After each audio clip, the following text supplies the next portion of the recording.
Buenos días, maestras, compañeras integrantes de la Dirección General de Educación Secundaria. A nombre del profesor José Luis Guzmán Ríos, director general de Educación Secundaria, les damos a ustedes la más cordial bienvenida a este curso de capacitación que tiene por objeto difundir y analizar el contenido del protocolo de prevención, atención y sanción del hostigamiento y acoso sexual en la administración pública estatal. Para lo cual me permito también agradecer a la maestra Sandra Elena Fernández Marín, coordinadora académica de esta dirección general, por su valioso apoyo, su presencia y las facilidades que nos han brindado para poder llevar a cabo este ejercicio. Contamos también con la presencia de la maestra Eloína Andrade Martínez, quien es el enlace con la unidad de género de esta Dirección General de Educación Secundaria. Bien, procedemos entonces a iniciar con este curso. Permítanme explicarles, maestras y maestros, que por indicaciones de nuestro director general, se llevó a cabo ya este ejercicio con sus autoridades locales. Me refiero a jefaturas de sector y supervisiones escolares. Sin embargo, al ser una demanda frecuente, recurrente y también muy especial que nos realizaron las compañeras y compañeros jefes y supervisores, es por eso que el día de hoy hemos decidido compartir también este material y este ejercicio con el personal directivo de los distintos centros de trabajo en el nivel secundaria en el estado de Veracruz.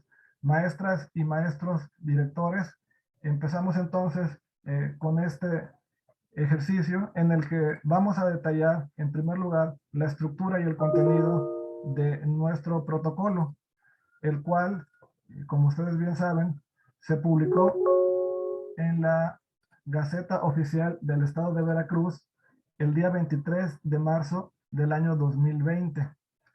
Bien, ¿cuál es el contenido de nuestro protocolo? Lo vamos a proyectar en pantalla. Vamos a comenzar con la estructura del protocolo. El capítulo primero de este protocolo nos habla acerca del objeto del mismo. ¿Cuál es el objeto de este protocolo, maestros y maestros? El protocolo es establecer, implementar acciones y procedimientos. ¿Con qué objetivo? Para prevenir, atender, investigar, pero también para sancionar las conductas de hostigamiento y de acoso sexual que se presenten en nuestra dependencia, en general en las dependencias de la Administración Pública del Estado. Este objeto, como tal, deberá llevarse a cabo ¿de qué forma? A través de acciones. ¿Qué acciones contempla nuestro protocolo para poder cumplir con el contenido del mismo? En primer lugar, debemos de implementar o de establecer medidas concretas de acción. Precisamente este documento forma parte de esas medidas concretas de actuación. Aquí encontramos los pasos a seguir para poder atender cualquier tipo de conducta, de tipo de hostigamiento o de acoso sexual. De la misma forma, es importante que tengamos en cuenta que debemos definir los mecanismos de orientación y de atención, así como de canalización de este tipo de casos. ¿De qué forma vamos nosotros a definir estos mecanismos? Los vamos a explicar en un momento para que ustedes tengan certeza de cuál es la conducta que deben adoptar en el caso que sea necesario. De la misma forma debemos definir procedimientos para brindar la atención, que también los vamos a detallar, y así también determinar las vías e instancias competentes para atender el contenido de este protocolo, para finalmente alimentar una estadística que representa el Banco Estatal de Datos de Información sobre Violencia contra las Mujeres. Antes de continuar, me permito hacer una breve aclaración respecto del contenido de nuestro protocolo. Cuando ustedes tengan la oportunidad, o para quienes ya hayan tenido la oportunidad de estudiar o de analizar el contenido de este protocolo, se van a dar cuenta de un aspecto muy importante. ¿Cuál es? La naturaleza de este protocolo es eminentemente administrativa.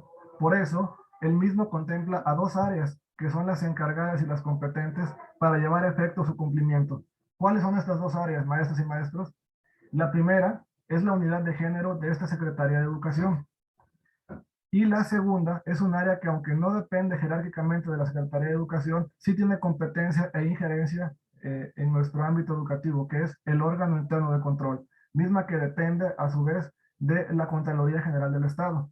El protocolo es muy claro cuando nos habla que serán estas dos instancias las competentes para poder implementar y a su vez investigar este tipo de conductas en base a lo que dice este protocolo. Sin embargo, quiero ser muy claro en este aspecto, nosotros vamos a emitir orientaciones y la manera en que nosotros podemos, con fundamento en el artículo primero de la Constitución General de los Estados Unidos Mexicanos, cumplir con el contenido del mismo en el sentido de que todas las autoridades en su ámbito de competencia están obligadas a atender y a implementar todos los dispositivos legales que existen en materia de derechos humanos y en este caso también con un sentido de perspectiva de género. Por tal motivo, aun y cuando el propio protocolo señala como autoridades competentes a la unidad de género y al órgano interno de control, nosotros desde una perspectiva jurídica también podemos intervenir en ese tipo de conductas a la vez que coadyuvamos con la unidad de género y atendemos el contenido de este documento. ¿Con qué objetivo? Con el objetivo de no incurrir en ningún tipo de incumplimiento de un deber legal o de alguna omisión que conlleve algún tipo de responsabilidad. De la misma forma, aun y cuando hemos analizado que existen dos vías al momento de atención de ese tipo de conductas, analizamos ya la administrativa, que es el protocolo ante la Contraloría Interna, también la jurídica, que es la que nosotros llevamos a cabo, la jurídica laboral, que es la que nosotros llevamos a cabo a través de nuestra ley estatal de servicio civil y que ustedes ya conocen, quienes han tenido la oportunidad de iniciar procedimientos jurídicos por cualquier irregularidad que se cometa en las distintas áreas de la Secretaría de Educación, aún así a la víctima, a la posible víctima de estos hechos, le queda una tercera instancia de atención de este tipo de conductas, que es la justicia ordinaria. Me refiero a los tribunales de orden penal. Si se dan cuenta ustedes, este tipo de conductas de acoso y de hostigamiento sexual se pueden atender desde tres vías. La administrativa ante Contraloría Interna, con la finalidad de sancionar al responsable desde un punto de vista de su condición de servidor público, como también la jurídica laboral, sancionar al probable responsable de ese tipo de conductas desde una perspectiva de su relación o de su vínculo laboral como trabajador. Y finalmente, la posible víctima de un hecho de esta naturaleza también tiene la posibilidad de acudir ante la justicia ordinaria, me refiero a través de fiscalías y jueces del fuero común, para poder también demandar que sus derechos y garantías sean restablecidos. Ven ustedes cómo esta conducta se puede atender desde tres perspectivas y que ninguna es obstáculo para que se lleve a cabo cualquiera de las otras. Quieren decir que las tres pueden iniciar de manera paralela y de forma simultánea, ¿correcto? Bien, entonces, una vez que hemos analizado el objeto, así como las acciones a implementar para cumplir con el contenido de nuestro protocolo, haciendo también esta breve aclaración del motivo y de la competencia que concede este protocolo, procedemos entonces a detallar o a analizar algunos conceptos que nos vamos a encontrar a lo largo del mismo, que son de suma importancia. ¿Por qué? Porque pues consiste en el concepto como tal de conductas o de acciones que deben de llevarse a cabo para poder cumplir con este objeto. Las primeras de ellas o los primeros conceptos que debemos de tener en cuenta para poder entender este protocolo son dos. El primero es el hostigamiento y el segundo el acoso sexual. Aunque su naturaleza es similar, su naturaleza es la misma, debemos advertir una ligera o una pequeña diferencia. Cuando hablamos de hostigamiento sexual, hablamos de una conducta que se comete en razón de jerarquía. ¿Qué quiere decir esto? El hostigamiento sexual lo va a cometer el superior jerárquico de su víctima, con motivo de su posición o de su atribución o de su, en este caso, jerarquía, propiamente jerarquía, como trabajadores. El acoso sexual se va a cometer entre personas iguales, entre pares. Esto quiere decir entre personas de un mismo nivel jerárquico. Vean ustedes cómo la única diferencia entre uno y otro es el rango de jerarquía dentro de la administración pública. Posteriormente encontramos una palabra que es muy común y que ustedes deben de conocer muy bien, que es la palabra denuncia. Esta definición es muy importante porque consiste en la noticia del hecho, es decir, es la forma en la que nos vamos a enterar que existen este tipo de conductas o este tipo de agresiones. Debemos de tomar en cuenta también un enfoque diferencial, entender que en la geografía es muy diversa en nuestro estado de Veracruz y que de la misma forma la condición de las personas es diversa. Por lo tanto, debemos de ver este contenido de este protocolo desde esa perspectiva de enfoque diferencial. Medida cautelar o medida de protección. La medida, esta palabra, esta definición la vamos a encontrar también a lo largo del contenido de este tema, porque la medida de protección consiste en los mecanismos previos de atención de ese tipo de conductas y que va a dictar directamente la unidad de género. Finalmente, dos aspectos fundamentales. La persona agresora, que se convierte en el posible o en el presunto responsable de cometer estas conductas, y la persona afectada, que es la víctima, quien resiente en su esfera personal jurídica todas las consecuencias de los hechos o de las conductas que se cometen. Bien, después de analizar el marco conceptual tenemos también los principios. ¿Desde qué óptica vamos nosotros a implementar este protocolo, maestros y maestros? Principalmente vamos a implementar principios básicos de atención, de actuación. El primero es, fundamentalmente, la cero tolerancia. ¿Qué implica? Implica que debemos de atender con la debida responsabilidad y con la gravedad que esto implica todo tipo de conducta de índole sexual, de hostigamiento o de acoso. Cero tolerancia. No se puede consentir ningún tipo de conducta por mínima que parezca. La confidencialidad nos obliga a las autoridades que actuamos en cumplimiento de este dispositivo normativo a actuar con la debida confidencialidad para preservar la identidad de las partes. Con esto me refiero a todos aquellos oficios de remisión que formen parte de su actuación y que vía cadena de estructura se remitan a las diferentes áreas. Debemos de preservar siempre la identidad de las partes involucradas para cumplir con este principio. Otro principio muy importante es la presunción de inocencia. Recuerden ustedes que este principio es de rango constitucional, lo gozamos todos y consiste en que toda persona debe ser considerada como inocente o no culpable hasta que se demuestre lo contrario, siempre que exista una sentencia por escrito de por medio. Es por ello que debemos de atender este tipo de asuntos siempre bajo el principio de presunción de inocencia para no prejuzgar a nadie. La prohibición de represalias, que también consiste en evitar cualquier tipo de conducta que menoscabe pues la dignidad humana de las personas o laboral también. Otro principio, y quiero hacer especial énfasis aquí, es el principio pro persona.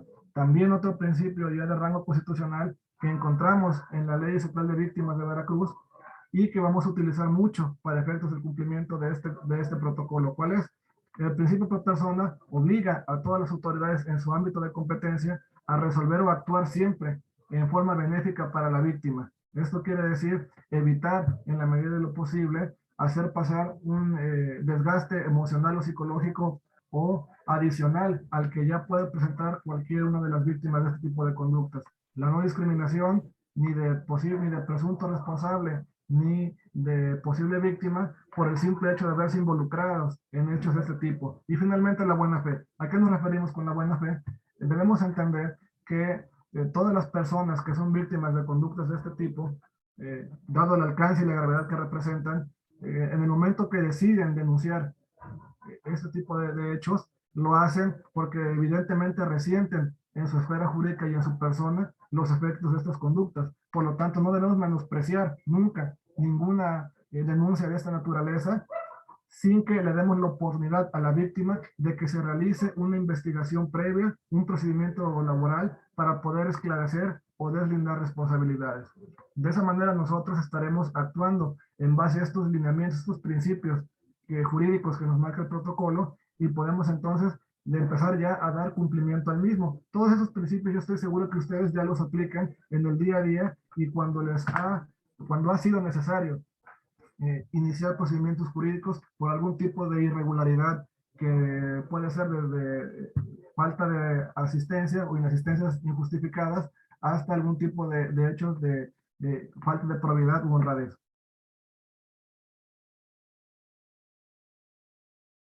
El capítulo segundo nos habla ya pues textualmente de lo que es el hostigamiento y el acoso sexual. ¿En qué consisten las conductas? Aquí es donde vamos a detallar algunas de ellas de manera enunciativa. El protocolo es muy claro, no debemos de asumir una postura tajante de que solamente esto que vemos en pantalla es la única forma de realizar ese tipo de agresiones. No, se derivan del código de conducta de la Secretaría que emitió el gobierno del estado de Veracruz, pero son de manera principal los siguientes: solicitar favores sexuales, algunos tocamientos ofensivos, conductas verbales, así como bromas, comentarios obscenos o sugestivos. También lo podemos encontrar como material escrito de naturaleza sexual. Pueden existir fotografías, pueden existir imágenes, así como cualquier otra de índole o contenido sexual, ya sea escrita, verbal, física o no mencionada. ¿A qué se refiere el protocolo con esta situación no mencionada? Puede existir alguna conducta que no sea ni escrita, ni verbal, ni física. Puede ser incluso un gesto, puede ser un acercamiento indebido, y de esa manera también nosotros podemos estar acosando u hostigando a una persona. Es importante mencionar que para calificar y sancionar estas conductas nos estaremos a lo dispuesto en la Ley General de Responsabilidades Administrativas, al Código de Ética y al Código de Conducta. Obviamente también a la Ley de Responsabilidades Administrativas del Estado de Veracruz. Bien, hasta aquí hemos detallado dos capítulos del protocolo en el que ya hemos entendido el objeto, el marco conceptual, las acciones a cumplir, así como también en qué consisten este tipo de conductas o agresiones. El el capítulo tercero como tal, no lo vamos a, pues, a analizar, a detallar. ¿Por qué? Porque eso solamente forma parte de una comisión que el mismo protocolo indica, es claro, cuando establece que debe de crearse una comisión. Una comisión, vamos a llamarlo de vigilancia, que se encargará de ser el ente fiscalizador o el ente de atención de todos este tipo de casos que se inicien y que deberán ser pues integrados por una persona representante de la Contraloría del Estado, de la Oficina del Gobernador, del Instituto Veracruzano de la Mujer, pero también un representante de la sociedad civil. Los cargos serán honoríficos, así quedará integrado y serán los encargados de vigilar que todos estos dispositivos, que todo este protocolo se lleve a cabo.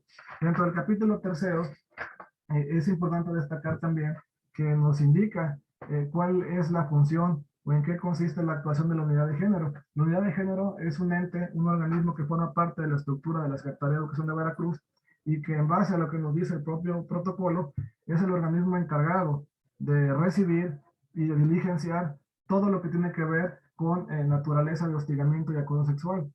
Se encuentra aquí presente lo que es la unidad de género y nos dice que el primer contacto y el acompañamiento deberá de concederlo la unidad de género de la Secretaría de Educación de Veracruz. Bien, una vez que hemos detallado el contenido del capítulo tercero, entonces procedemos con el capítulo cuarto y todas estas conductas, todo este contenido del capítulo cuarto, pues le da en las atribuciones que debe de cumplir, las atribuciones también que debe de observar la unidad de género. ¿Cuáles son estas medidas de atención? Dice que las dependencias y entidades de la Administración Pública Estatal deberán realizar acciones por conducto de sus titulares para prevenir estas conductas. Le compete a la unidad de género realizarlas, es muy claro. No les va a competir a ustedes, maestras y maestros, le compete a la unidad de género, pero ¿en qué consisten? Esto es para su conocimiento y para que puedan entender en términos generales el contenido de este protocolo. Se deberá emitir un pronunciamiento de cero tolerancia para esas conductas. Se deberá de asegurar a las personas servidores que reciban al menos una vez al año capacitación y sensibilización sobre ese tipo de conductas, brindar facilidades para el proceso formativo de sensibilización al personal de la unidad de género y del órgano interno de control, así como también promover una cultura institucional de igualdad de género, derechos humanos y no discriminación. Contar con el número necesario de personas capacitadas en orden de género para atender estos casos, llevar a cabo medidas pertinentes para prevenir e identificar estas conductas y a solicitud de la unidad de género es lo que mencionaba hace un momento, se deberán de implementar las medidas de protección que sean procedentes. Eso es muy importante porque como parte de las medidas de atención prioritarias y primarias de ese tipo de denuncias están las medidas de protección. Lo vamos a analizar a continuación para que entendamos qué tipo de medidas pueden ser estas y qué se puede implementar cuando tengamos conocimiento como autoridades de hechos de esa naturaleza. Bien, el capítulo quinto nos habla, pues, fundamentalmente de la atención que debemos brindar a los casos de hostigamiento y de acoso sexual. ¿Cuáles son las vías e instancias competentes? El protocolo es muy claro. Reiteramos, la persona en calidad de afectada deberá acudir de manera verbal o escrita a la unidad de género, quien será la encargada de brindar la atención de primer contacto, para de la misma manera dar aviso por escrito anexando la cédula respectiva al órgano interno de control. Aun y cuando el protocolo es claro que ese es el ABC para agotar por parte de las víctimas de ese tipo de conductas, si bien es cierto, el protocolo habla que la unidad de género deberá hacer o brindará la atención de primer contacto, nosotros en la práctica lo sabemos, quienes han tenido la oportunidad de iniciar algún procedimiento jurídico por irregularidades cometidas por los trabajadores o las trabajadoras, ustedes saben perfectamente que pues las denuncias como tal se reciben por parte de la estructura de la Dirección General de Educación Secundaria, es decir, por la estructura administrativa a cargo también de ustedes en las distintas zonas que conforman el estado de Veracruz. Por eso es que en la mayoría de los casos, quien va a atender en primera instancia a las posibles víctimas de estos hechos son tanto el personal directivo, supervisión escolar, jefatura de sector o incluso también en la subdirección de su nivel educativo y aquí mismo en la dirección general. De esta forma, aquí es donde empezamos nosotros ya a ser más precisos y concretos respecto de nuestra línea de actuación para poder cumplir con este protocolo. ¿De qué manera lo vamos a hacer, maestros y maestros? Cuando ustedes reciban algún tipo de denuncia por estos hechos, me refiero a una denuncia por escrito, lo común que hacemos es de inmediato dar aviso a la superioridad para iniciar un procedimiento jurídico en contra del posible responsable con la finalidad de esclarecer y deslindar responsabilidades. Es por ello que en este caso, cuando se reciba por parte de nuestra estructura administrativa algún tipo de denuncia de estos hechos, lo primero que debemos hacer es recibirla y posteriormente se le deberá informar. Eso es muy importante. Deberá indicarse a la posible víctima que deberá de comunicarse vía telefónica o vía correo electrónico también con la unidad de género. ¿Para qué? Para que no solo iniciemos nosotros el procedimiento jurídico tradicional por estas conductas, sino que a la par la víctima también deberá de denunciarlo ante la unidad de género para que la unidad de género inicie su propia investigación y de inmediato nos dicte las medidas de protección que sean necesarias para poder cumplir con el contenido de nuestro protocolo y salvaguardar la integridad de la persona afectada, ¿correcto?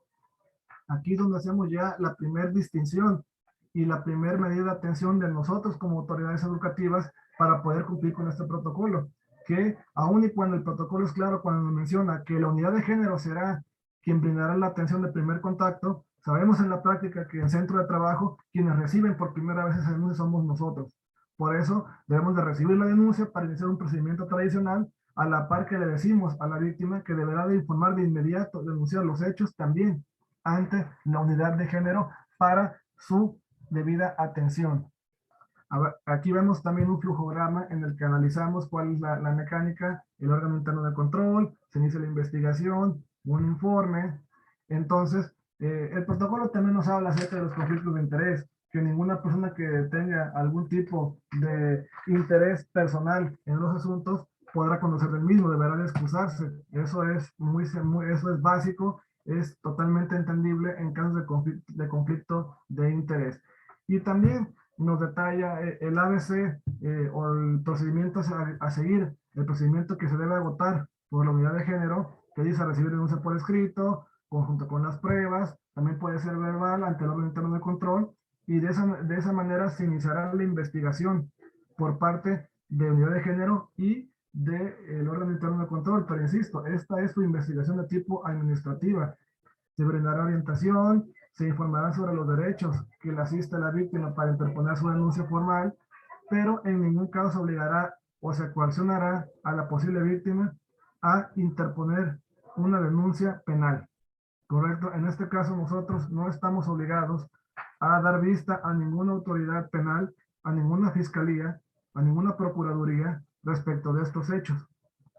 ¿Por qué lo menciono de esta manera? Eh, Ustedes saben perfectamente que los protocolos emitidos por el Programa Nacional de Convivencia Escolar contemplan la posibilidad de que el personal directivo que tenga conocimiento de actos de maltrato de índole sexual cometidos en agravio de alumnos o de alumnos deberán ser del conocimiento de las fiscalías o de las procuradurías de la defensa de los derechos de las niñas, niños y adolescentes. En este caso es procedente porque estamos hablando de menores de edad y porque el principio de interés superior del menor así lo indica. Sin embargo, en este tipo de casos en los que estamos hablando o estamos tratando con servidores públicos, con personas adultas, no es nuestra facultad ni nuestra competencia el denunciar ningún tipo de caso de este tipo sobre los cuales ustedes tengan conocimiento. Eso es muy importante que lo dejemos claro durante esta plática, porque también ustedes deben saber que no son obligados a dar vista a ninguna fiscalía. Eso ya es competencia exclusiva o decisión únicamente de la parte afectada, de la posible víctima. Si decide acudir ante una fiscalía a denunciar los hechos o si únicamente es su intención denunciarlo ante la autoridad laboral para que iniciemos un procedimiento jurídico tradicional que es el que nosotros realizamos y también si lo denuncia ante el propio patrón pero por instancias administrativas para sancionar al presunto responsable desde un punto de vista administrativo como servidor público. Ustedes saben que las sanciones administrativas o que emite la Contraloría General del Estado van desde una amonestación verbal o por escrito hasta una inhabilitación para ocupar un cargo o puesto público, ¿correcto? Esas son las sanciones que emite la Contraloría, la administrativa. Las jurídicas pueden ir desde una nota de extrañamiento hasta el cese de los efectos del nombramiento. Es la vía que agotamos nosotros, la jurídica, la que se fundamenta en la Ley Estatal de Servicio Civil. Y finalmente, como lo mencioné al principio, también existe la posibilidad de que si la víctima así lo decide, acudir a los tribunales del fuero común para buscar una sanción de tipo penal, que definitivamente implica privar de la libertad personal o física a una persona. Esas son las tres sanciones dentro de las tres esferas de competencia de ese tipo de casos. Avanzando con el contenido de nuestro protocolo, nos encontramos el capítulo sexto, habla como tal de las medidas de protección. ¿A qué nos referimos con las medidas de protección? Lo mencioné hace un momento. Son las medidas de atención primaria que debe de brindarse a una víctima para evitar que la conducta se agrave o se siga cometiendo. Eso es muy importante. Las medidas de protección las emite, como le mencionamos hace un momento, las emite única y exclusivamente la unidad de género. ¿Por qué es importante que tengamos bien presente y bien claro todo esto, maestros y maestros? Porque es importante que nosotros, cuando recibamos una denuncia, iniciemos nuestro procedimiento tradicional, pero también le indiquemos a la víctima que debe denunciar los hechos ante la unidad de género. ¿Por qué? Porque esta unidad será la encargada, aquí ustedes lo están viendo, el capítulo sexto es muy claro, es la única encargada, la única competente para emitir medidas de protección, para salvaguardar la integridad de la víctima. ¿Cuánto duran estas medidas de protección? Duran el plazo de investigación de la unidad administrativa. Esto quiere decir el tiempo que se tarde o el tiempo que dure la investigación en unidad de género o en el órgano interno de control será el tiempo que dure estas medidas de protección. Vamos a mencionarlas para que no dejen ustedes de conocerlas. ¿Cuáles son? En primer lugar, es una medida de restricción personal. Es prohibir a al presunto responsable molestar o acercarse con la víctima. La reubicación a un lugar distinto del centro de trabajo de la persona considerada como responsable. O si se da ya este resguardo en base a lo que nos dice el protocolo, se deberá de resguardar al presunto responsable en lugar diverso o alterno del centro de trabajo para evitar que tenga contacto con la persona afectada. Entendemos que existen particularidades o peculiaridades en cada escuela y si la autoridad, la unidad de género así lo establece, entonces quien quedará a resguardo será la víctima y no el trabajador. Es decir, existen casos en los que para acceder al centro de trabajo hay que recorrer una distancia, eh, puede ser más o menos larga, en el sentido de que durante ese trayecto para trasladarse al centro de trabajo puede existir algún tipo de agresión. Es por eso que si es el caso, insisto, cada particularidad, cada escuela tiene su propia particularidad y si es necesario entonces que la víctima quede a resguardo, podrá ser entonces la víctima y ya no el presunto responsable, pero de que debe de emitirse una medida de restricción, eso es importantísimo. La medida de protección es garantía del goce de sus derechos y el apoyo para que la persona en calidad de afectada no se vea perjudicada en el desarrollo de sus actividades. Es lo que mencionamos. Si su grado de afectación es un grado de afectación elevado, entonces debemos de garantizar que pueda permanecer incluso hasta en domicilio, cumpliendo con sus actividades de manera a distancia o virtual, cuando así sea posible. Y finalmente, advertir a la persona agresora que tiene totalmente prohibido cualquier tipo de contacto o comunicación con la víctima de estos hechos. De lo contrario, será acreedor a la aplicación de una medida cautelar.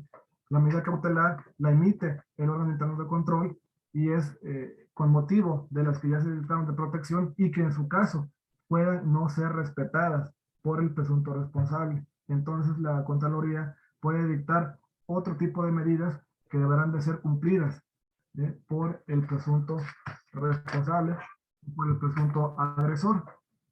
El capítulo séptimo, de la misma forma que el capítulo tercero, no lo vamos a desarrollar en su totalidad, únicamente lo vamos a mencionar para conocimiento y consiste en el hecho que de todo esto que nosotros vamos a llevar a cabo y que se lleva a cabo ante la unidad de género y órgano interno de control, debe existir un registro. ¿Con qué objeto? ¿Con qué fin? Con fines estadísticos, efectivamente, para que nosotros podamos tener un parámetro o medir el nivel pues, de desempeño, el nivel de actuación de las autoridades, debe existir un registro para que se pueda comparar, para hacer un cruce de datos, para con la frialdad de los números poder determinar si ese tipo de conductas van a la baja o por el contrario, se agravan, se estancan y a partir de ahí entonces eh, realizar lo que en todo caso pueda estarse haciendo pues de manera pues parcial o indebida. Es por ello que este registro deberá formar parte también del conjunto de diligencias que nos marca el protocolo. ¿Quién llevará a cabo este registro? También es competencia de un ente distinto a nosotros y lo llevará a cabo o lo integrará el Instituto Veracruzano de la Mujer. Entonces, serán ellos los encargados de robustecer o de fortalecer esta base de datos, este registro de casos, para que podamos ver, analizar la tendencia. Esto, insisto, es con fines estadísticos y me parece una idea muy buena en el sentido de que debemos de conocer de qué manera se está llevando a cabo esta dinámica de trabajo. Bien, por cuanto hace al capitulado de nuestro protocolo, es todo. Estos son los 7 capítulos que integran, que componen nuestro protocolo de atención de casos de hostigamiento y de acoso sexual, marcan la ruta de trabajo a seguir, insisto, por la unidad de género y la Contraloría, pero también nosotros, de qué manera podemos cumplir con lo que nos dice la Constitución y observar todo el material legal que tenemos disponible ante ese tipo de conductas. Por eso, quiero ser muy claro en este aspecto, de qué forma, maestros, aun y cuando hemos analizado a lo largo de esta plática, de esta capacitación, que todo el protocolo se orienta fundamentalmente en 2 áreas, recae en la competencia de género y de órgano interno de control, nosotros como trabajadores de la educación, como estructura administrativa de la Dirección General de Educación Secundaria, debemos agotar también procedimientos jurídicos, por lo que ya platicamos hace unos momentos. Estas conductas se investigan y se atienden desde diferentes órganos de competencia. La jurídica, que es la que nosotros venimos realizando, es la que nos importa que ustedes no dejen de atender. ¿Y de qué manera podemos cumplir con este protocolo a la vez que también cumplimos con nuestro trabajo jurídico que ya venimos realizando de manera normal? Les vamos a hacer algunas sugerencias respecto de cómo poder ustedes atender estas conductas observando el contenido del protocolo. La primera la mencionamos. Siempre que se reciba una denuncia por estos hechos, se deberá de indicar a la víctima que denuncie a autoridad de género para que se inicie su investigación y se emitan las medidas de protección. Ese es el primero. El segundo, debemos de atender toda esta situación, o ustedes como autoridades locales, jefatura de sector, supervisiones escolares, personal directivo, subdirección, quien le toque integrar estos actas circunstanciales, estos procesos jurídicos, deberá adoptar siempre una conducta, una postura con perspectiva de género, que nos obliga a las autoridades a actuar en un plano de igualdad entre el género masculino y el femenino. Es decir, no hacer ningún tipo de distinción ni de juicio de valor, ni de ningún rol por la condición de únicamente de ser mujer, ¿correcto? Tercero, también muy importante, debemos de actuar con respeto absoluto a los derechos humanos. Yo sé que ustedes este principio lo aplican puntualmente en todos los actos y hechos que realizan como autoridades, pero no debemos dejar de mencionar que debe de llevarse a cabo todo ese tipo de diligencias, el procedimiento jurídico que habrá de integrarse deberá de llevarse con respeto absoluto a los derechos humanos, con perspectiva de género, y también aquí me permito hacer otra aclaración para que ustedes tomen nota y para que ustedes también se orienten. Ustedes bien saben que una vez que se inicia un procedimiento administrativo, un acto circunstanciado, un procedimiento jurídico, lo primero que hacemos es emitir citatorios para las partes involucradas con la finalidad de que se comparezca un acta en la que habrá de ratificarse la denuncia y presentar las pruebas. En eventos de hostigamiento y de acoso sexual, debemos entender que estamos ante una figura que genera o puede ocasionar un grado de afectación a nivel emocional o psicológico en la persona que resiente estas conductas. ¿A qué me refiero con esto? Es posible que en algunos casos la víctima tenga un nivel de afectación muy elevado, muy grave, que no le permita estar en condiciones de acudir al levantamiento de un acta hasta una ratificación de denuncia. Insisto, aunque todas estas conductas deben de atenderse como prioritarias y como sumamente graves, porque así nos lo dice el principio de buena fe y el mismo alcance del protocolo, no es lo mismo una mirada o un acercamiento malintencionado que algo pues más grave como lo puede ser algo físico directamente sobre una persona. Entonces, sí puede haber niveles de afectación y si estamos ante la presencia de un caso grave de hostigamiento o de acoso, la víctima no puede estar muchas veces en condiciones emocionales de acudir al levantamiento del acta a ratificar la denuncia. En este caso, y cuando así sea necesario, ustedes como autoridades pueden permitir o pueden adoptar una postura de consideración de todo esto en favor de la víctima y consiste en que se le permita ratificar su denuncia por escrito, que la pueda hacer llegar a algún representante legal o representante sindical o persona de confianza. En los casos que así lo amerite, por insisto, por la gravedad de afectación de la persona. En los casos que no sea necesario, ustedes sí pueden determinar como autoridades que durante la diligencia de acta circunstanciada las partes permanezcan separadas en lugar diverso. Sin embargo, para respetar el principio de contradicción al que todas las personas tienen derecho en base al procedimiento, pueden permitir que durante el desahogo del acta, es decir, en las declaraciones y testimonios, estén presentes únicamente ya sea los abogados o representantes sindicales o personas de confianza, y que las personas involucradas directamente no estén en el mismo espacio para no revictimizar a la persona. Correcto, eso lo pueden hacer sin ningún problema. Es una de las apreciaciones que nos permitimos hacerles para que ustedes lo tomen en cuenta al momento de ser autoridades dentro de un acta circunstanciada. Pueden permitir que si la víctima decide acudir personalmente a ratificar el acta, que no tenga ningún tipo de contacto con la persona. Más aún si ya existe una medida de protección consistente en la restricción física de las personas, también deberá respetarse eso y entonces no podrán compartir un mismo espacio.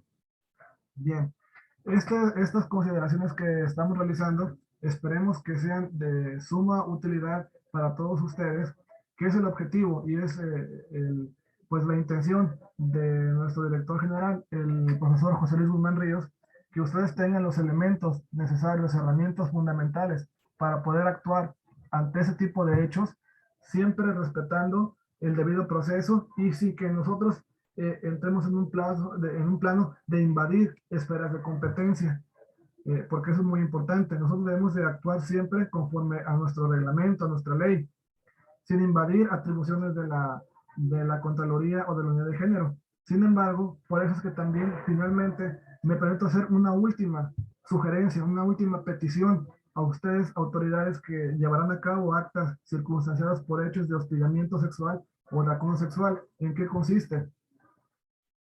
Ustedes de manera tradicional imprimen por duplicado o por triplicado las actuaciones del acta, que hacen tres juegos por duplicado, por triplicado. En este caso, les vamos a pedir por favor que durante el levantamiento de actas circunstanciadas por hechos de este tipo, realicen un anexo, realicen una impresión extra, un original extra de esta acta circunstanciada junto con todas sus pruebas. ¿Para qué? Para que ese paquete original extra, ese procedimiento original extra, ustedes nos lo hagan llegar también vía estructura, como normalmente lo vienen haciendo, y ese procedimiento extra, nosotros lo vamos a remitir con la debida confidencialidad, preservando la identidad de las personas, resguardando datos personales, en sobre cerrado a la unidad de género. ¿Con qué objeto?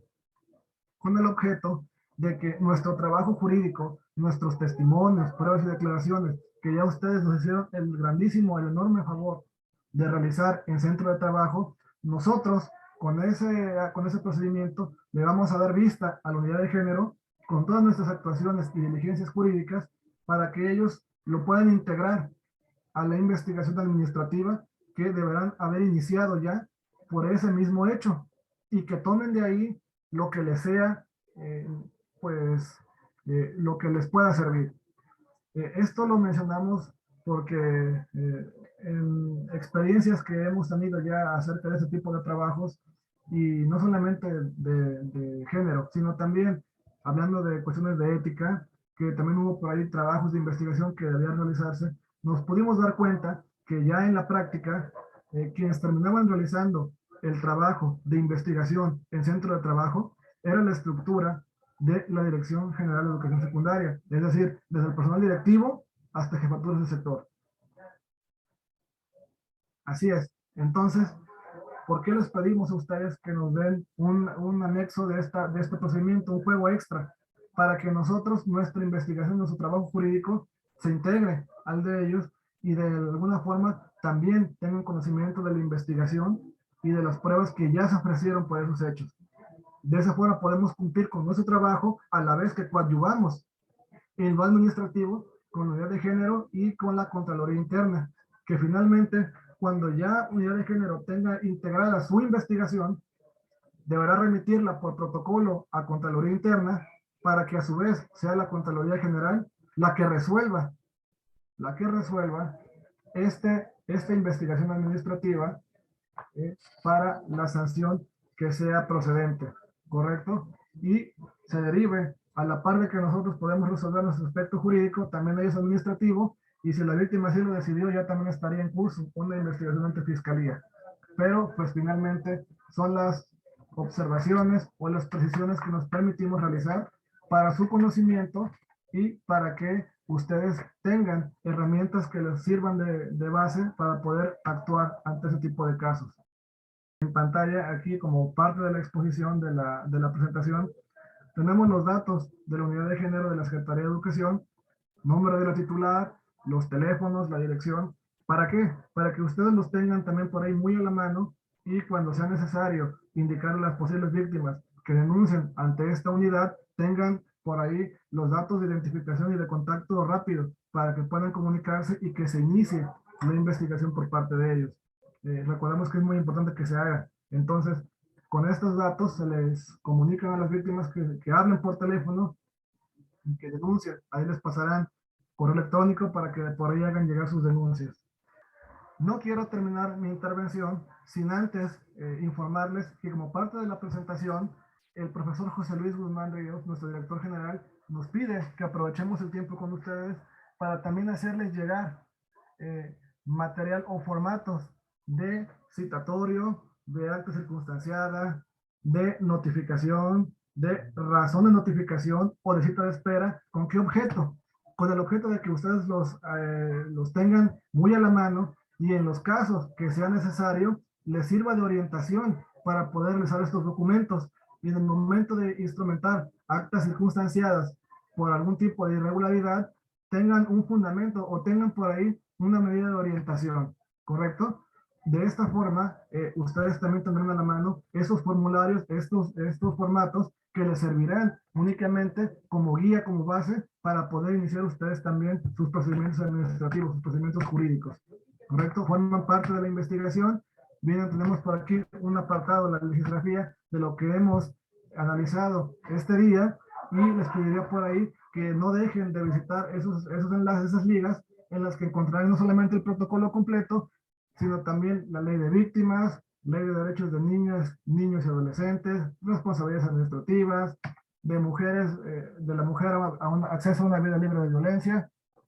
Y por mi parte, pues de momento es todo, maestros y maestros, pero quiero en este momento informarles que podemos iniciar o podemos dar paso a un apartado que también es de suma importancia. ¿Cuál es? El apartado de preguntas o de dudas que ustedes puedan tener para pues cumplir con todo lo que hemos platicado el día de hoy, para lo cual le voy a ceder la palabra a mis compañeras que se encuentran presentes en esta plática virtual para que nos puedan realizar alguna pregunta si así lo desean, o en el caso de que exista algo en lo que podamos hacer algún tipo de aclaración. Muchas gracias, maestras, las escucho. Okay, muchas gracias, licenciado Eli. Agradecemos este apoyo que ha dado a todos los supervisores, directivos y docentes de la Dirección General de Educación Secundaria. Enseguida le haremos unas preguntas emanadas de las capacitaciones realizadas a las 4 subdirecciones. Le recordamos a toda nuestra audiencia que ante cualquier duda puede comunicarse al departamento jurídico de la subdirección a la que pertenezca, o en su caso a los teléfonos que también finalmente al finalizar este video podrán encontrar. Muchas gracias. Le cedo la palabra a la maestra Minoa, quien va a hacer una pregunta. Gracias, maestra Sandra. Licenciada Lee, mire, tengo una duda con respecto a las actas circunstanciadas. Sí, maestra. ¿Qué tipo de consideraciones debemos realizar al momento de instrumentarlas? O sea, no sé qué hechos tenemos que poner, qué tipo de cosas. Sí, maestra Minoa, gracias por su pregunta. Mire, lo mencioné hace un momento, no debemos de hacer mayor consideración también para no incurrir en alguna anomalía jurídica. Simplemente se les pide a ustedes como personal directivo que se dé alguna cierta facilidad en el caso que sea necesario, insisto, y tiene mucho que ver con el hecho del nivel de afectación emocional o psicológica que pueda presentar la víctima. Si no está en condiciones de poder comparecer por alguna situación de estrés, de temor, de zozobra, es entendible porque son hechos que afectan la esfera, la integridad de las personas, y se puede permitir únicamente que a través de un representante legal, un abogado o sindical o de confianza, acudan al levantamiento del acta para ratificar por escrito su denuncia. Si la persona no está en condiciones de comparecer, ustedes saben que por ese simple hecho el procedimiento jurídico quedaría sin efecto. ¿Por qué? Por falta de interés jurídico. Si una persona denuncia pero no lo ratifica en en el plazo de ley, en automático el procedimiento se vuelve improcedente por una falta de interés. Pero en este caso, el hecho de que la víctima no comparezca no va a limitar nuestra actuación. Les pediré únicamente que lo asienten en el acta y que nos hagan llegar toda la investigación como tal, declaraciones y pruebas, para que de esa manera podamos también nosotros remitirlo al órgano jurídico de la Secretaría y se determine lo que en derecho corresponda. Sería únicamente esa consideración, maestra. Permitir que la víctima, si así pues lo determina, que no acuda para evitar ser revictimizada o para preservar su integridad. Sería únicamente pues esa consideración, maestra Minoa. Y, por ejemplo, si no ratifican. No, porque precisamente estamos previendo que la ratificación sea por escrito y que la haga llegar algún abogado algún representante de su sindicato o alguna persona de confianza que sí pueda acudir al acta únicamente para llevar esa ratificación por escrito y evitar que sea personal. Gracias, licenciado.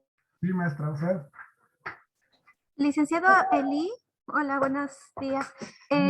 Ante este tipo de casos, el procedimiento laboral interno se realizaría de manera normal, ¿cierto?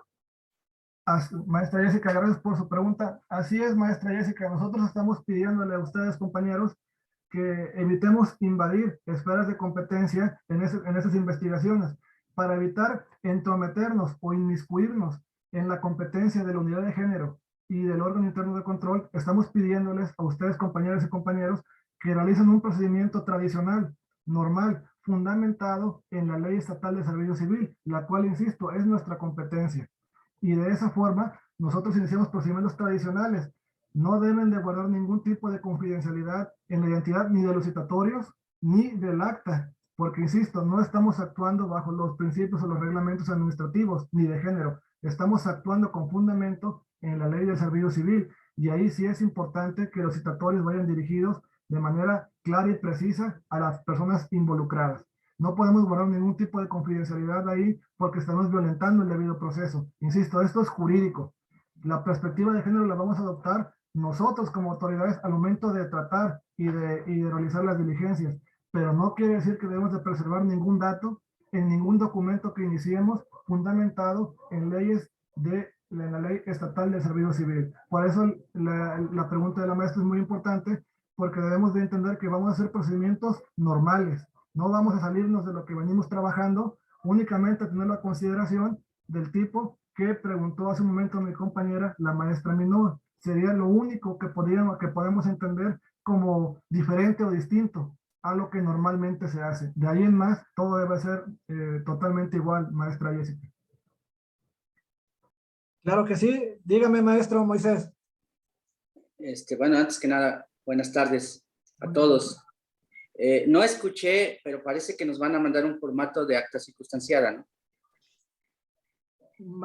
Sí, comenté yo hace un momento que dentro de la presentación que estamos analizando esta tarde, se incluye también formatos de citatorio, formato de acta, de cita de espera, de notificación, que se adjunta a petición del maestro José Luis para que les sirva a ustedes de apoyo o de consulta en el caso de que se levante algún acta. Esta presentación se les va a compartir.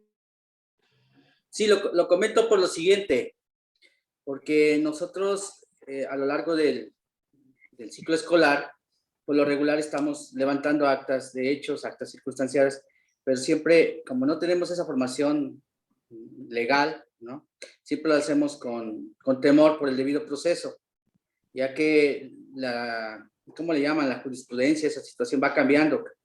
Entonces, sí es importante que nos manden, si nos van a mandar los formatos, que sean actualizados para que no nosotros caigamos en el error de estar poniendo ahí artículos que no van, ¿no? Y se caiga abajo el proceso o no hagamos bien las cosas, ¿no? Eso era nada más. Sí, claro, maestro Moisés, esa es precisamente la intención de apoyarlos, no solamente mediante algún tipo de formato, sino también vía telefónica, cuando ustedes lo requieran. Con mucho gusto podemos apoyarlos en el caso de que tengan alguna duda de carácter jurídica. Si me permite, nada más tengo una duda o no me quedó claro. Claro. Estamos viendo que esto es de carácter administrativo, ¿no? Entonces, enfocado nada más a lo que es, por ejemplo, un asunto de docentes, alumnos, pero, por ejemplo, también cuando son asuntos o problemas que son externos, es decir, de las mismas familias de los alumnos y que las traen dentro de la institución, ¿lo vuelve parte de nuestro problema? O sea, es como nosotros tenemos que hacer también pronunciamientos al respecto, porque muchas veces no, o sea, los mismos padres no quieren que se sepa eso. Entonces, ahí le vuelvo a decir, no sé si lo entendió, ¿no?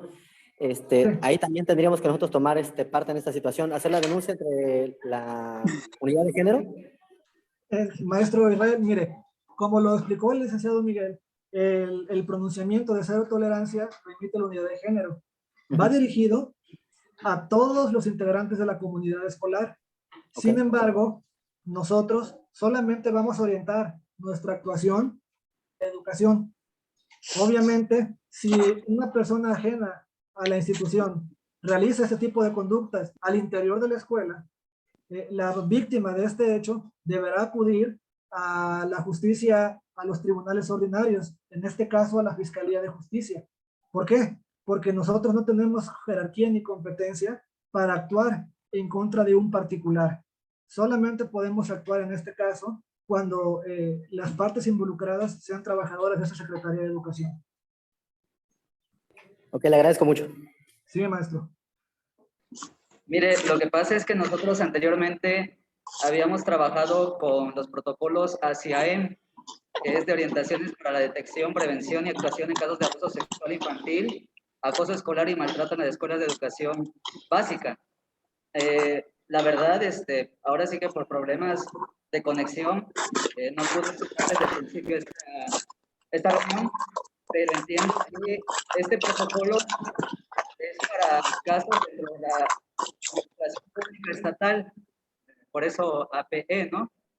Este protocolo se utiliza exclusivamente para casos entre ya personas adultas, es decir, vamos a seguir utilizando el ACIAEM para los niños, ¿no? Para los estudiantes, pero este protocolo es exclusivo para las personas bueno, que ya son adultos, ¿no? Profesores, directivos y los que trabajamos dentro del centro escolar, ¿no?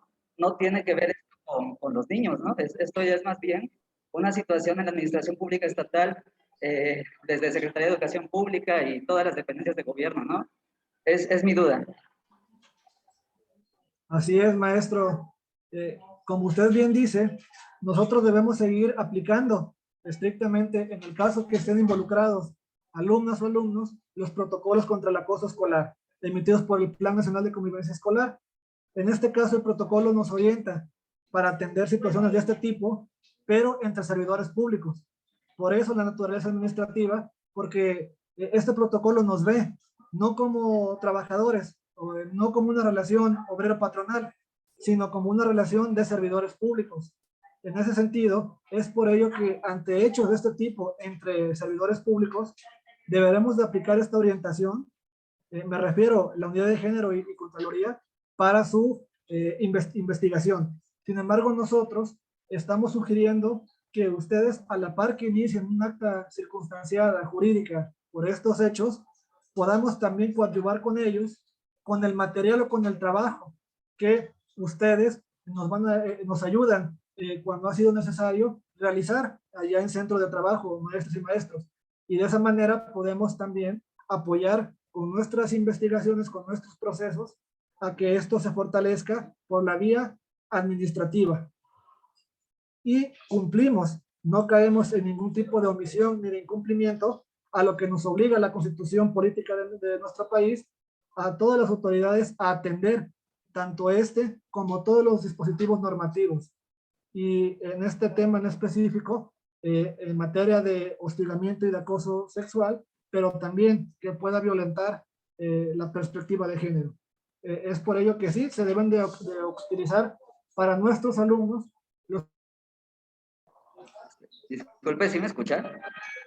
Ahí lo escucho, dígame, maestro. Lo último ya no lo escuchamos por acá, disculpe.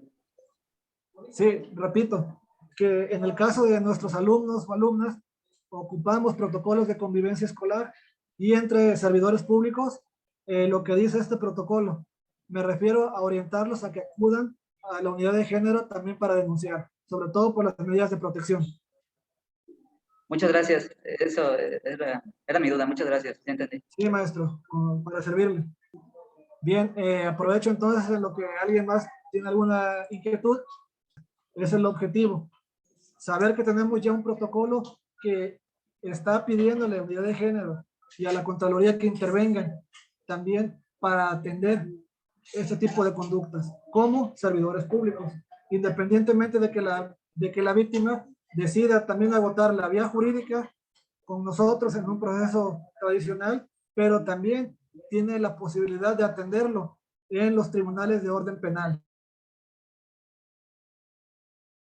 Tiene para exigir que sus derechos sean restituidos. Es por ello que hacemos esta distinción para que quede de una manera más clara los ámbitos de competencia que tenemos respecto de este tema de hostigamiento y de acoso. Bueno, si me permite. Claro que sí, maestro Maestro Cuthberto. Cuthberto, sí, primeramente, bueno, agradecerles que se esté tratando esta temática tan importante.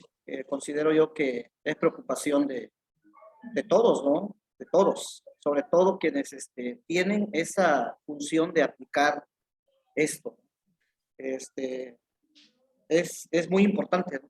La verdad, pues en caso muy personal, cuando he solicitado el apoyo tanto del licenciado Quinto como del licenciado Godofredo, pues siempre ha existido esa facilidad, esa gran atención de ellos para orientarnos de qué tanto se puede hacer y hasta dónde es la limitante de uno como supervisor para aplicar esta norma. La preocupación aquí, bueno, yo quiero comentarlo por experiencia, es que este tipo de acuerdos, leyes, normas, no se aprenden solamente leyéndolos, ¿no? Es en el momento en el que uno tiene que usarlo, ¿no?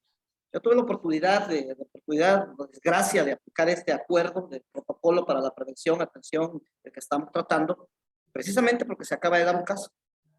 Y entonces tuve que ir con los licenciados para decir cómo hago llegar una medida precautoria, prevención, para sacar, en este caso, a la persona que resulta ser el agresor. ¿Cómo le hago? Ah, bueno, entonces lee aquí, lee este capítulo, fundamentate aquí, fundamentate acá. Esa parte lo veo muy importante.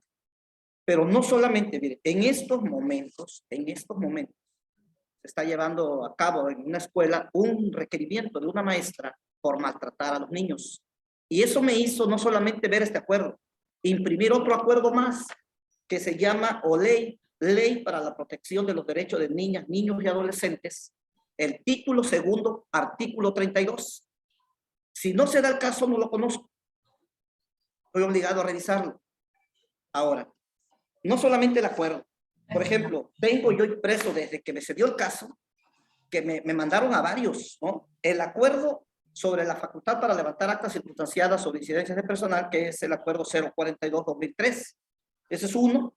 El reglamento de las condiciones de trabajo, la ley general de víctimas, la ley de víctimas para el estado de Veracruz de Ignacio de la Llave, la ley de acceso de las mujeres a una vida libre de violencia para el estado de Veracruz de Ignacio de la Llave, la ley para la igualdad entre mujeres y hombres para el estado de Veracruz, la ley para prevenir y eliminar la discriminación en el estado de Veracruz, aquí impresos, todos, que estoy ya compartiendo con los directivos.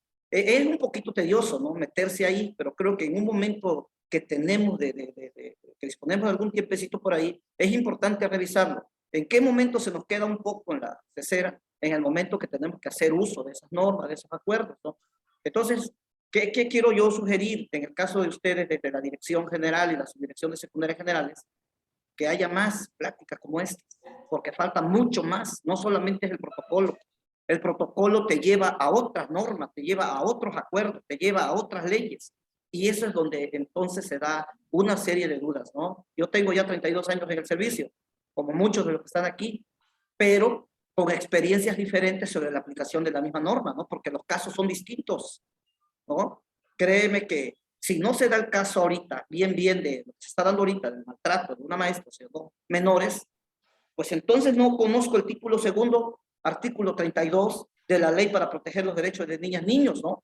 Nos vamos con otras normas. Entonces, esa parte es lo que quiero yo agradecerles, sí, licenciado, y que haya más, ¿no? Que sea el inicio de una serie de capacitaciones aprovechando esta tecnología, o sea, lo virtual, en el que sí podemos estar y hacer nuestras preguntas, porque seguramente muchos de los que estamos aquí oyendo y viendo, tenemos casos diferentes, distintos. ¿Cómo me gustaría, por ejemplo, hacer un ejemplo, un ejercicio de un llenado de actas circunstanciadas, por ejemplo? Aunque nos lleváramos el tiempo, pero eso es importante, ¿no? Porque a veces hasta mal podemos quedar si lo levantamos mal, porque el infractor se ríe de nosotros, ¿eh? Así sucede. Y entonces la autoridad del supervisor y del director se viene abajo. Pues no me hicieron nada porque fue mal implementado, ¿no? Entonces esas cuestiones son las que debemos prevenir primero con nosotros para el levantamiento de actas circunstanciadas y demás.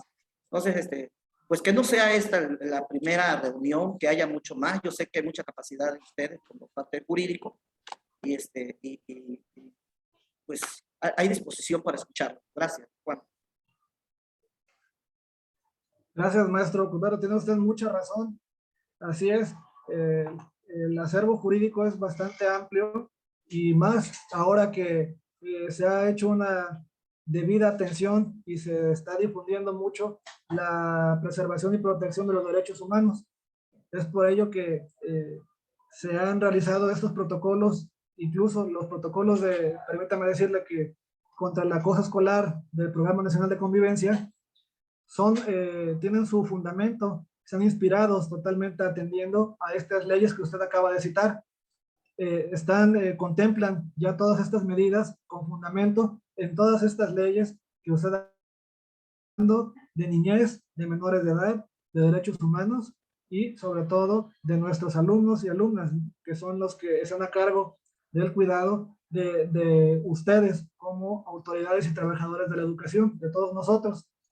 Entonces, tiene razón, maestro Cusberto, y vamos a comunicar su petición al maestro José Luis Guzmán para hacerles énfasis en que una demanda, una petición que ustedes realizan muy justa, es precisamente ese tipo de material para capacitar. Insisto, en la presentación ya vienen formatos, incluso de acta, viene uno completo, puse ahí uno completo de acta, maestro, ojalá les sea de utilidad para que se guíe en el caso de realizar una diligencia de este tipo. Tengo aquí una pregunta, viene en un teléfono, no viene la persona, el maestro o la maestra, pero dice, cuando los casos son graves, se tiene que acudir a las fiscalías especializadas en violencia de género contra la familia y contra las mujeres. Ahí apliquen medidas de restricción para defender a la víctima.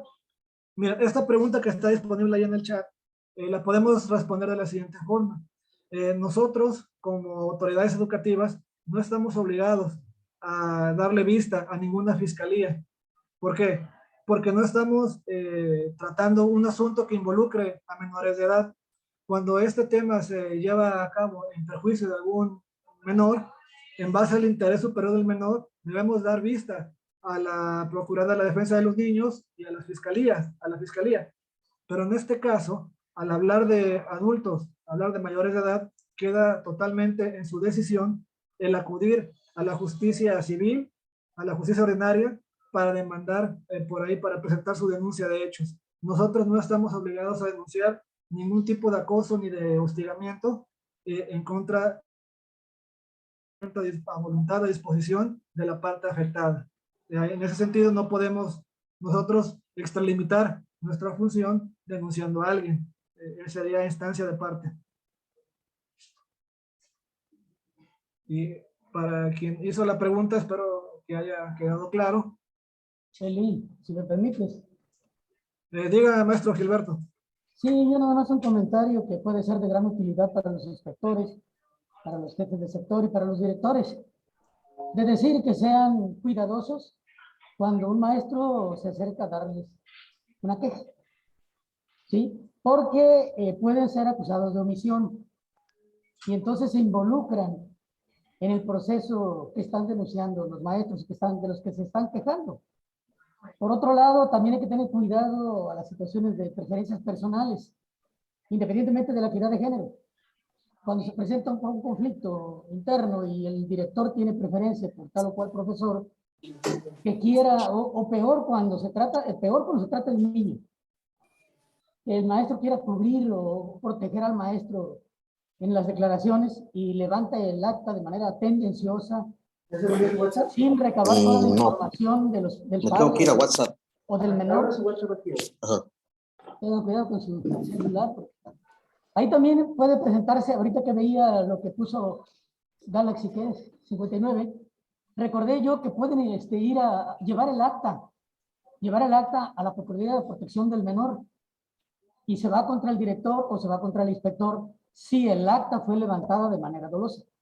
Entonces hay que tener cuidado, debe uno ser lo más objetivo posible, lo más neutral posible, permitirle a la persona que está dando la queja que se explaye y diga todo lo que tiene que decir, para evitar que fueron ustedes manipulando la declaración o que fueron manipulando el documento o el acta circunstanciada. Eso es muy importante para evitar situaciones, porque luego no tenemos nada que ver en el pleito y simplemente por levantar mal el procedimiento podemos estar influyéndonos en el pleito que se presenta, ¿verdad? Era más un comentario, licenciado Lee. Gracias. Gracias a usted, maestro Gilberto. El maestro Víctor Moreno pide la palabra, licenciado. Adelante, adelante, maestro. Buenos días, Eli. Buenos días, Maestro compañeros. Víctor. Bueno, ¿sí? Sí, ¿Se escucha? ¿Se escucha? díganos, maestro. No, mira, es nada más para preguntarles alguna situación. Una escuela por ahí tuvo un problema de que entra en este terreno de acoso escolar. Los chicos se pelean, el director se levanta, bueno, a partir de una investigación, hace un informe que presenta a la fiscalía y la fiscalía no le recibe porque pues dice que no es un caso que tenga que tratarlo la directora de esta manera, que eso sería la subdirección en este caso. Ahí no le entendí muy bien el procedimiento, si es el correcto, la fiscalía o no. No sé qué habría que hacer ahí, qué procede, porque pues según el protocolo entendimos que era la fiscalía, pero dice que no, a no ser que ya el director se quiera hacer cargo de asumir el problema, algo así dejó entrever, ¿sí? Mire, sí, maestro Víctor, aquí únicamente quiero pensar que el fiscal de la Fiscalía General del Estado, pues declinó o negó esta atención, tomando en cuenta pues que es un hecho que compete a un menor. Quizá debió agotarse la instancia, pero de la Procuraduría de la Defensa de las Niñas, Niños y Adolescentes, que depende de los ayuntamientos, de los municipios, del DIF, en este caso, también por parte del DIF estatal, en el caso de en las ciudades un poquito más grandes, ahí es donde debe de agotarse la vista en el caso de acoso escolar que sucede en una escuela y que el protocolo nos dice que demos vista a las autoridades. Los protocolos del acoso escolar, por ahí dicen que en caso de que exista conocimiento de ese tipo de hechos, deberá de darse vista a la autoridad, al representante social, en este caso, a la Procuraduría de la Defensa de las Niñas, Niños y Adolescentes. Sería lo único, no desconozco si acudió ahí y ahí declinaron, pero me parece pues un poco indebido que en todo caso, si se hizo el conocimiento de un fiscal de investigación, que haya declinado la atención, porque entre sus funciones es competencia. Eso es a lo que están obligados y debió haber recibido la denuncia y posteriormente acordar que no era de su competencia y declinarla para darle vista al fiscal especializado. Pero a veces no ocurre de esta forma, pero sería el camino a seguir, no negarse a recibir, sino recibir, atender y después remitir a las autoridades competentes.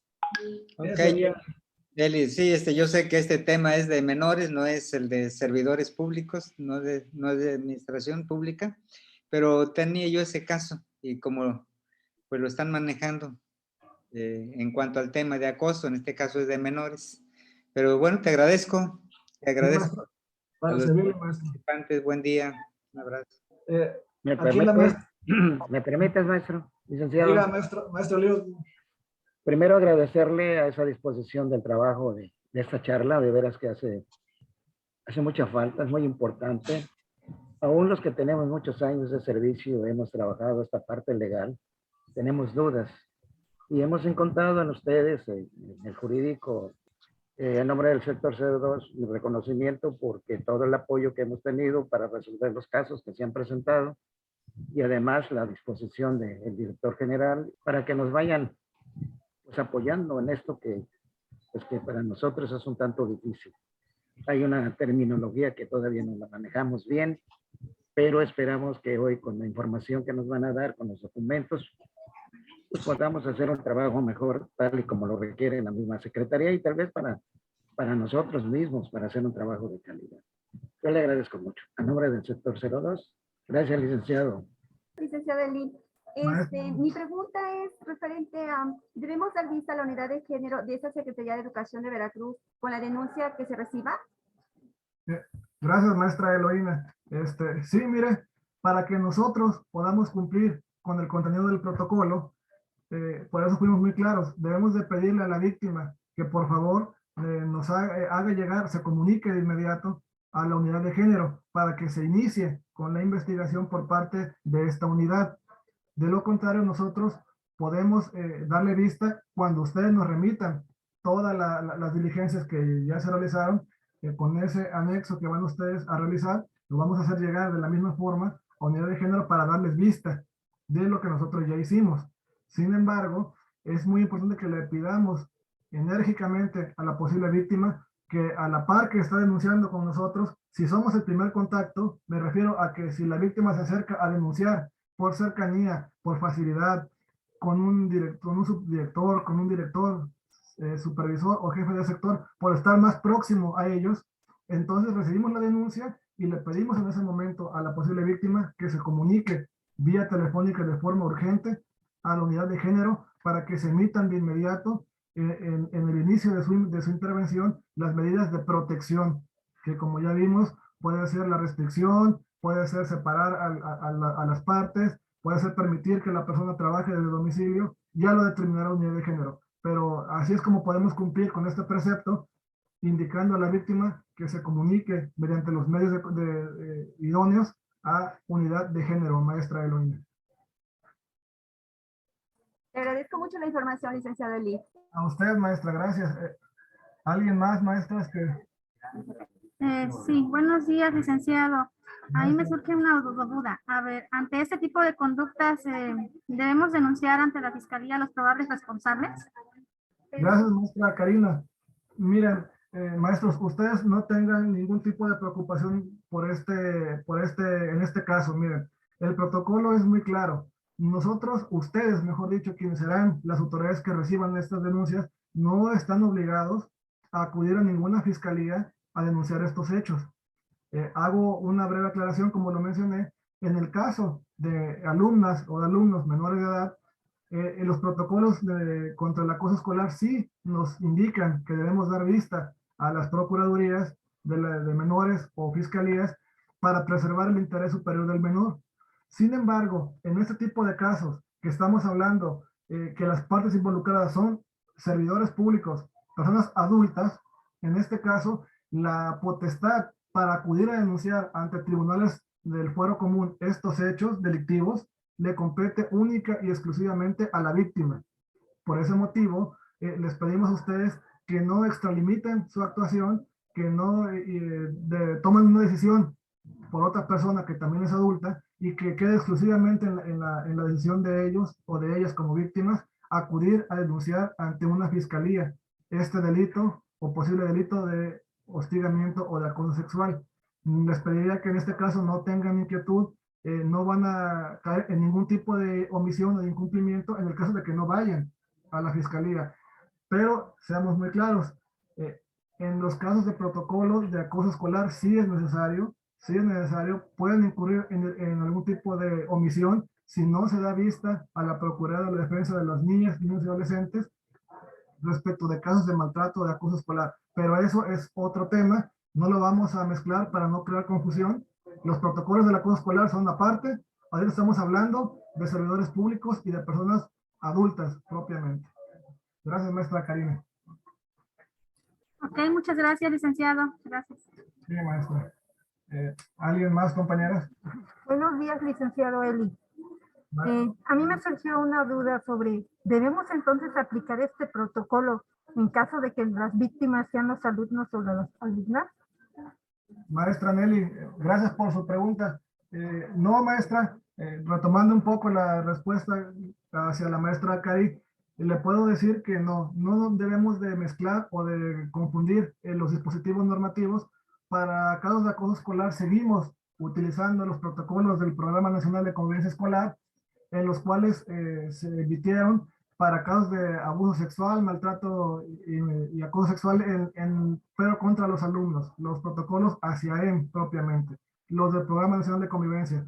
Pero para ese tipo de asuntos, no ocupemos como fundamento es el protocolo de la convivencia escolar, ocupamos entonces el protocolo que estamos analizando el día de hoy de prevención y atención del hostigamiento y acoso, para que de esta forma nosotros podamos darle vista a Unidad de Género y también al órgano interno de control con todo lo que esté ocurriendo.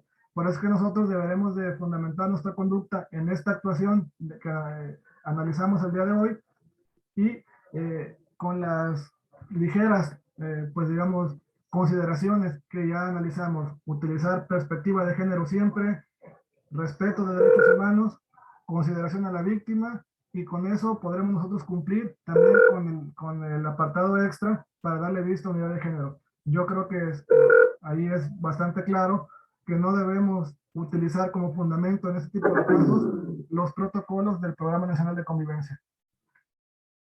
Muy bien, gracias, licenciado Eli, por su atención. Muchas gracias, licenciado Eli. Estas serían las últimas preguntas. Les recordamos a los maestros, directivos, ATP, supervisores, jefes de sector que nos están escuchando, que ante cualquier duda pueden dirigirse al departamento jurídico de cada subdirección o, en su caso, al departamento jurídico de la Dirección General de Educación Secundaria.